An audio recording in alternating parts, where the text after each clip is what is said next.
Décortica santé.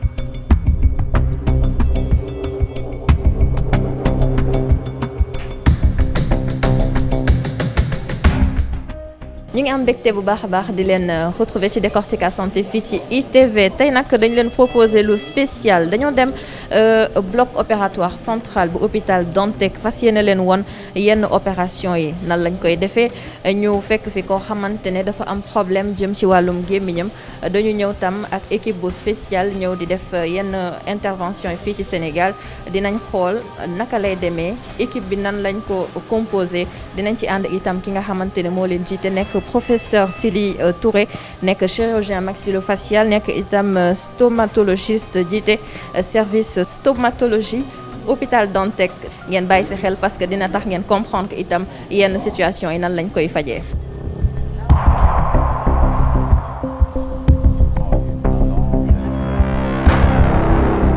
côté bi dafa soudé wu carrément donc le butu opération moom mooy libérer fii de telle sorte que nit ki mën na ŋaan pour ubbi du mën a ŋaan dina dem ba du mën a yëy du mën a sax tamit vous comprenez te da koy màggaale. non ça veut dire que wala mën na doon loo xam ne da koy lakk. mën na nekk oui en général moom mooy ñi nga xam ne dañuy def accident fekk faj bi leen faj bu normal souvent li gën a fréquent mooy loolu nit ki def na accident en général dafay daanu fii maam dama fii nit ñi ñaw góom bi fii mu des. léegi après yóbbuñu ko ci spécialiste stomato pour que mu toppatoo ko donc à la longue dafay dem ba dootul mën a ubbi gémmiñ gi ubbi bi dafay wàññeeku ba tëju xam nga su demee ba tëju après nit ki dootul mën a lekk lu dëgër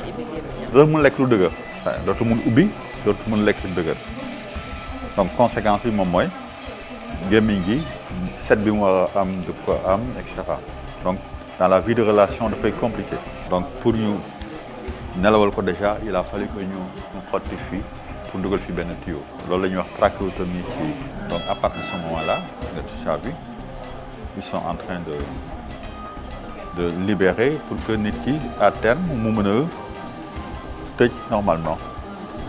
opération bi ñaata temps la war a durer à peu près. Là pour ce genre d'intervention disons à peu près 2 heures. 2 heures de temps mais yi du opération yi gën a compliqué mën a durer ay 7 heures yenn saa yi même 10 heures de temps donc xam nga nit ku ñu nelawal pendant 10 heures de temps il y a aussi des risques par rapport à l'anesthésie fi mu nekk nii suñu ay naataangoo yu jógee Paris ñoom ñooy ñëw di ñu jàppale ci xeetu opération yi nga xam ni suñ ko doon def doon na nécessité que ñu yóbbu leen ba France te loolu xaalis bu bari la laaj maanaam fukki million wala fukki million ak juróom ak li topp. mais est-ce que opération yi ngeen di def fii day soxla malade bi fay wala gratuitement. waaw mais fay bi demeewul noonu tellement parce que suñu waxee opération boo xam ni waroon na jar ay fukki million ak juróom nga fay 300 000 xam nga loolu ndimbal la moom mooy dañuy fay comme su fekkoon ne opération wu Sénégal lay doon donc maanaam c'est lu symbolique rek la quoi. mission bi door ngeen ko depuis pratiquement 2 semaines. boobu ba tey mën nañ xam ñaata opération ngeen amalagum ñaata chirurgie ngeen defagum. fi mu nekk nii mën nañu wax ni que bés bu nekk benn malade la ñu mën def wala ñaari malade parce que malade yi ñuy def moom mooy ay malade yu compliqué yi nga xam ni opération bi mën na durer fukki waxtu moom mooy soo mën nga commencer ay 9 heures ci suba balaa ngaa terminer ay 18 heures. Donc imaginez ne loolu moom amul dara loo si mën a boole après. Mais nag am na ay bés yoo xam ne mën nañu opérer ñaar wala exceptionnellement ñetti malade. C'est vraiment ay cas yu ñu sélectionné en sachant ne que ñun par rapport ak suñu liggéey bés bu nekk ci la ñu nekk. sélection bi naka lay demee da ngeen di xool ki nga xamante ne problème am moo gën a jàmp moo gën a urgent wala ki nga xamante moo gën a féete xale wala mag ñi nan ngeen di defee sélection boobu yan critères ngeen di mettre en avant. En fait suñ ñëwee moom mooy déjà ñu njëkk a ñëw consultation suñ ñëwee ñu xool leen su fekkee ne am na problème boo xam ne ñun mën nañ ko régler dañ koy régler localement donc day nekk ay malades yoo xam ne ñu mission bi sax du leen gis. maladies yi ñuy sélectionné moom mooy maladies yi nga xam ni ñun soit dañu am problème par rapport ak technique bi wala dañu am problème par rapport ak matériel bi parce que gis ngeen nii ngeen ko gisee nii matériel bu xaaw a spécifique lay doon. Mais donc à partir de ce moment là ñun suñ ñëwee ñun ñoo leen di proposer yan maladies yi nga xam ni la ñu bëgg ñu defandoo ko ensemble maanaam. yoo xam ni xam nañ ne que ñoom suñ si jàppul duñ ko mën a def ñun mais ci loolu nag après dañuy xool yan moo gën a urgent yu gën a urgent moom naka jekk dañ si jéem a trouver solution mais yi nga xam ni mën na xaar beneen mission buy ñëw dañuy obligé xaar ci beneen mission boobu léegi depuis 5 ans assistance publique des hôpitaux de Paris moo doon jël yëpp en charge totalement. Hôpital bi dafay accompagner juste en un point. Mais maintenant comme accompagné na pendant 5 ans dañu commencé tegg seen tànk. parce que financement yi dafa jeex. moom moo tax ñu bëggoon ay organismes voilà ay bailleurs au niveau local maanaam ay fondation Sonatel fondation Servir le Sénégal wala Locafrique gis naa ni que ñoom ñu ngi yëngu ci wàll boobu. que ñu mën jàpp de telle sorte que ñu mën a am lu ñu financer yeneen mission yi di ñëw en sachant ne que li mu soxla sax nekkul loo xam ne dafa nekk lu bari tellement parce que ñu ne doon wax ay 15 000 euros 15 000 euros c'est ay 10 millions 15 millions nekkul xaalis bu important mais société ñuy régler seen problème ëpp na loolu. depuis boobu ba tey si wàllum résultat est-ce que résultat yi ngeen di am jëm ci nit ñi ngeen xamante ne yéen leen di defal yenn intervention yi doon na ay résultats yoo xamante ne mën nañ ne satisfaisant la loo xam ne mën nañ ci teg bët ne ah ñii kat seen liggéey bi moo andi lii moo jur lii. ah moom kañ fi mu nekk nii moom kañ xam nga fii dafa nekk xeetu pathologie ak xeetu maanaam xeetu jàngoro yoo xam ne nit ki moom na ko jekk da nga koy opérer mu gis résultat tout de suite parce que koo xam ne dafa dem ba mënatul lekk parce que am na tumeur bu mag nga teggi ko jël yax ci tànk bi andi ko fii ak microchirurgie mu mënaat ubbi gémmiñam mënaat am benn aspect bu normal avec une vie sociale loolu lu am solo la ñun liggéey bi ñuy def nit ñi dañuy gis résultat immédiatement yàlla def na ne que vraiment chance boobu am nañ ko donc on est dans la dynamique ñoom suñu defee liggéey ba pare ñun li ci topp ñun ñu assuré ko et suñu ambition moom mooy fii ak quelques années ñu mën a ñun suñu bopp demal suñu bopp. chirurgie yi ngeen faral di def fii lan mooy ñoom ñoo ndiroo wala. ñoom ñooy ndiroo chaque jour presque même cas yi ngeen am comme fii li ko dal nit wala chaque jour wala à chaque fois da ngeen opéré ñoo xamante ne ay cas yu différent la mën nañ xam yan spécificité la ñu am ak yan catégorie ngeen faral di gën a opéré si mission bi. bon suñu defee choix wu malade yi opéré moom mooy malade en général yu am tumeur yoo xam ne dafay nécessité ñu dagg yax bi. ñu daggee yax bi fekk amul continuité suñu bëggee def réparation comme ni ñuy réparer en Occident moom mooy ay France. ay Belgique ay affaire nga xam ne wala ay États-Unis et cetera. chirurgie carrément. Voilà on se met exactement dans les mêmes conditions là. fi mu nekk nii loolu moom mooy pathologie tumorale bi moom moo li gën a am solo. li nga gis nii gis nga. gis nga nopp waaw gis nga nopp bi. nopp bi juste ci kanamu nopp bi. dafa am lu ñu naan articulation temporomandibulaire moom mooy articulation boo xam ni entre la région temporale moom mooy tempe bi. ak ŋaam bi moom moo soudé wu. donc tu as vu ne que fii suñu opéré trou bu ndaw lay doon. ci trou bu ndaw bi nag ñun suñu liggéey foofu la war a mën a demee. donc nekk lu yomb parce que doo gis comme ni nga ko bëggee ouverture bi dafa tuuti. te am na ay cër yoo xam ni soo ko daggee dafay compliqué. waaw loolu mooy andi complication yi. voilà donc il faut que nga xam bu baax affaire yi naka la toogee moom mooy anatomie bi. xam bu baax lan ngay def de telle sorte que suñ ko libéré nit ki mën a ubbi comme il faut. da ngeen di faral di opérer yenn saa ay xale. oui parce que démb rek opéré nañ ñaari xale pour même type de pathologie. comme genre voilà comme genre bi parce que fi mu nekk mais loolu lan moo koy andil xale accident aussi. accident souvent. pas seulement mais accident moom mooy maanaam nga daanu. nga daanu après ce menton xam nga naka lañ ko xëy ci wolof. sikkim. sa sikkim daal di dal ci suuf. après mu am góom boo xam ne dafa dindee ko rek. mais ñi nga xamante ne ils n'ont pas la chance amuñu chance boobu pour ñu defal leen yenn chirurgie te ñu ngi am même pathologie comment ces personnes là vivent normalement ak ñoom yan opportunité la ñu mën a am pour faju parce que sànq yaa ngi koy wax ne doon na ay feebar yoo xamante ne faj bi dafa cher et c'est très complexe day nécessiter le plus souvent nit ki dem extérieur di faju. waaw mais ñun en général pour pathologie ñaam yi nii am na yu bari yoo xam ne mën nañ ko def localement. parce que xarañ nañ si quand même. mais pour yenn cas yi nga xam ni dëggantaan ñii suñ si jàppul. du sotti dafay compliqué parce que ñun à chaque fois dañu bëgg a dimbali ñëpp pour mu mën a nekk wante il est évident ne que ñii su ñëwee par exemple ci mission bi amoon 37 malades yu ñu sélectionné woon. ci 37 yi nañu mën a opérer peut-être la moitié. xam nga benn moitié bi ñoom yaakaar bu tas fay doon ci ñoom.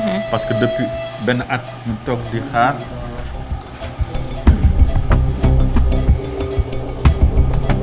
Ça se passe bien? Oui. C'est un déroulement d'une intervention. C'est comme ça que ça se passe dans un bloc opératoire. day am ay moments d'incertitude moments yoo xamante ne on a l'impression que ni les choses risquent de nous échapper peut-être. Non, mais on contrôle. On contrôle, mais bon, il faut faire attention parce que opération yi soo koy def comme am na ce qu'on appelle un plexus veineux condylien avec l'artère maxillaire interne, la veine du même nom, donc il faut ngay def attention parce que comme trou bu ndaw la. Voilà, mais en général ça se passe très bien. C'est sous contrôle. Gis nga ñuy téye kii bi di door pour mën a libérer yax bi. Ah. Voilà, suñ ko libérer daal di def en sorte que nit ki mën a di ubbi gémmiñ gi normalement gis nga kaa bi. ñu door li doon loo xam dañ koy toj quoi. waaw dañ koy toj yax bu sóodeewu la. gis nga waaw. Voilà. Donc vous imaginez c'est pas. yombul de. C'est pas évident, mais ça, par exemple, c'est un type d'intervention que nous faisons de routine. Ah. Voilà. Sans la mission. Sans la mission. loo tax man la tey da ngeen tombé si benn bés boo xam ni du gën a diis ñuy def. waaw yi gën a diis moom mooy yi njëkk a def en début de mission. parce que su ñu opéré dafay soxla un suivi. parce que juróom-benn la ñu woon. léegi fi mu nekk nii on est en fin de mission et ñaar rek moo des. ñeent ñi bi nañ déjà. donc moom moo tax opération yi gën a diis dañ koy def pendant que équipe yëpp ñu ngi fi. comme ça s'il y a des problèmes tout le monde est là et cetera. équipe bi ñan ak ñan la ñan ñooy composé équipe bi.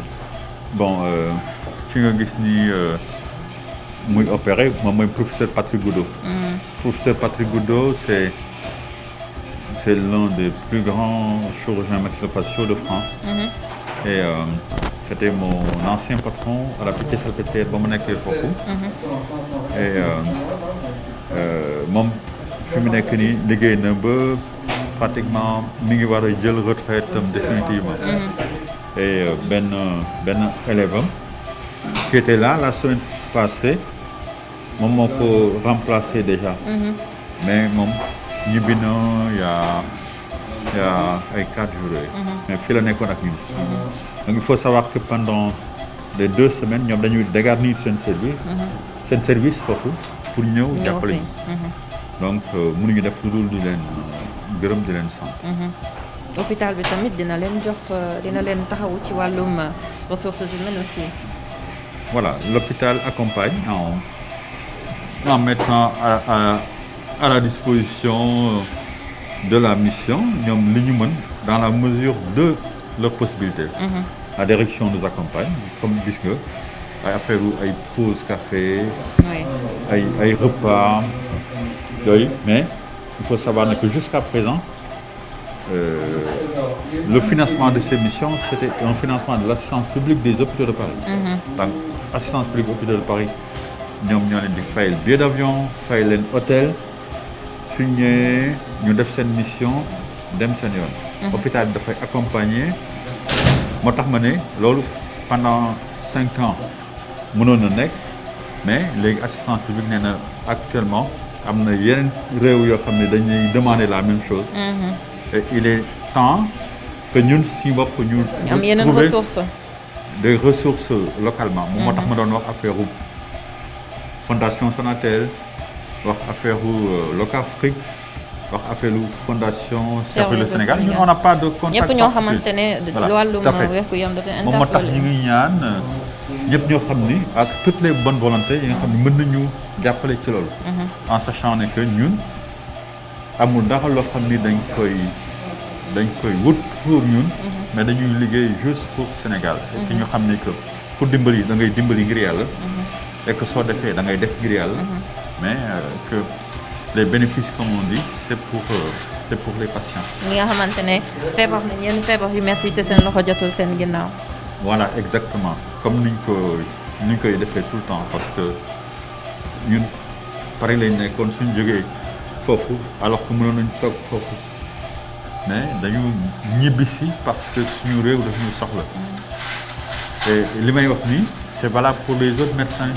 en général am na ñu bari ñoo xam ni dañ leen tàggat en France mën nañ fa toog mais tooguñu dañu choisir ñibbisi. donc je crois que ñun daal ñoo mën a def en sorte que suñu réew mën a dem de l'avant. ok. donc là xam naa ils ont pratiquement libéré waaw ils ont pratiquement libéré. donc léegi bu ñu paree lan moo ci topp. bon après su fekkee ne am na mobilité bu normale boo xam ne soxlawul ñu def ci code. ñu bàyyi noonu. su fekkee ne on pense ne que il faut mettre une côte en ce moment-là dañuy jël fii benn côte yégal ko. patient bi ñaata temps de récupération la soxla ñaata jours.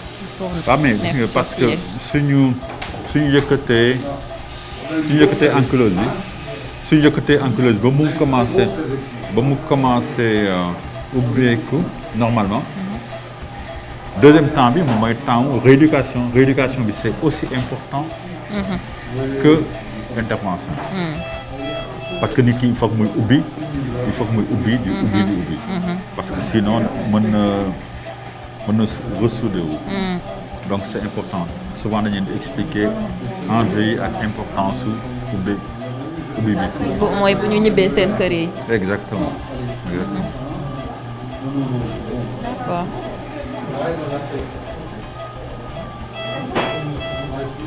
waaye parce que ñun doon nañu woon communiquer bu baax. mais il faut ñu xam ni que bii moom mooy 6e mission de reconstruction.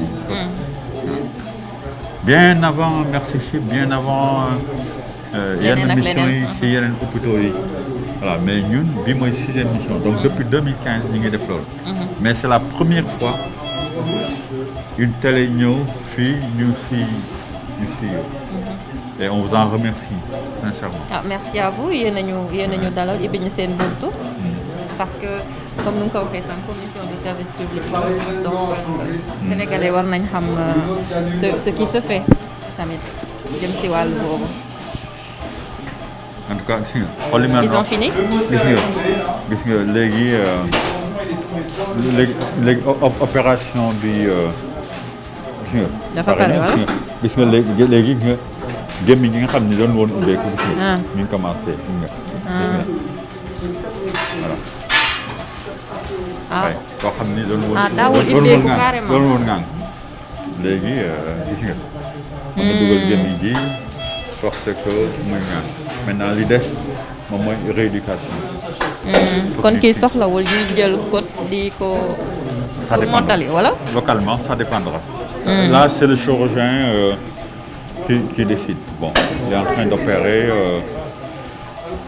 On va voir. Mais dans les deux cas, ce sont des. Qu'est-ce qu'il est lan la nekk di def nii. dafay forcer ouverture gémmiñ yi. li baax du am impact ci bëñ yi. non il faut faire juste attention. gis nga voilà daf koy ay forcer pour que mu mën a ubbi gémmiñ gi normalement. avant ñuy commencer opération bi lii sax mënu ko woon. dafa tëju woon carrément.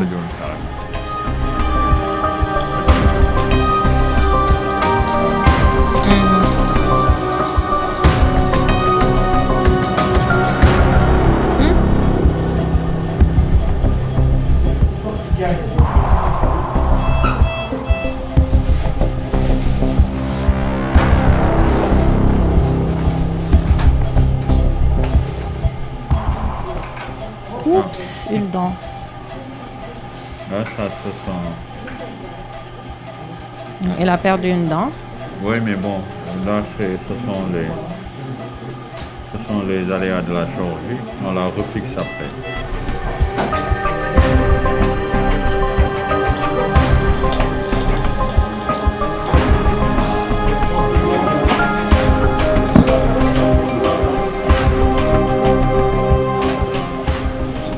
gémmiñ bi ubbeeku na. ah ubbeeku na mais bon léegi nii dañu xool ndax le degré d'ouverture est suffisant pour que ñu laal beneen partie wala non.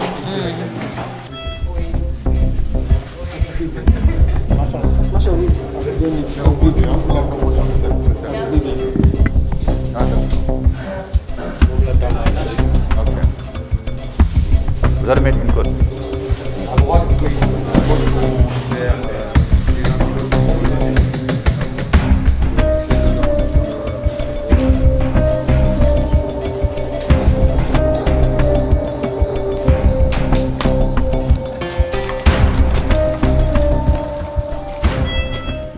ci ban stade lañ toll nii. On va libérer benn côté bi. parce que ubbi bi su fekkee ne satisfaire parce que y a de la fibrose de l'autre côté fii c'est pas soudé mais am na fibrose. boo xam ni. ma ne xam nga côté bi yàq bi dafa soudé woon complètement. fii yàq bi dafa soudé woon complètement mooy côté droit bi. maintenant côté gauche bi fii soo seetee yàq bi soudéwul mais dafa am li ñu naan fibrose maanaam les tissus mous là mooy li nga xam ni du yàq dafa fibrosé wu donc il faut que ñu laal fii pour que ubbi bi gën a yomb. donc moom moo tax ñu ngi infiltré nii pour. beneen côté bi pour beneen côté bi.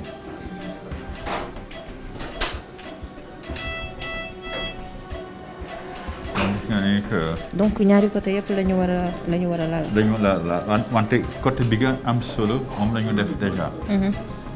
gis nga ne ci tàngat bi sama benn collaborateur moom la ñu jox pour que mu infiltré donc ñu ngi koy wonaale di ko jàngal. gis nga voilà ñu ngi koy jox pour que moom ci boppam mu def opération bi.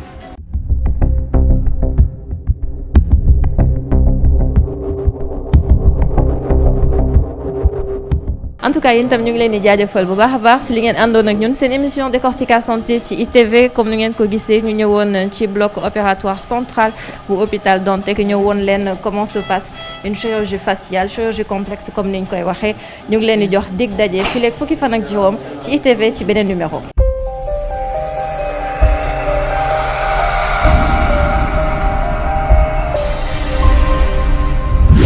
Décortica Santé.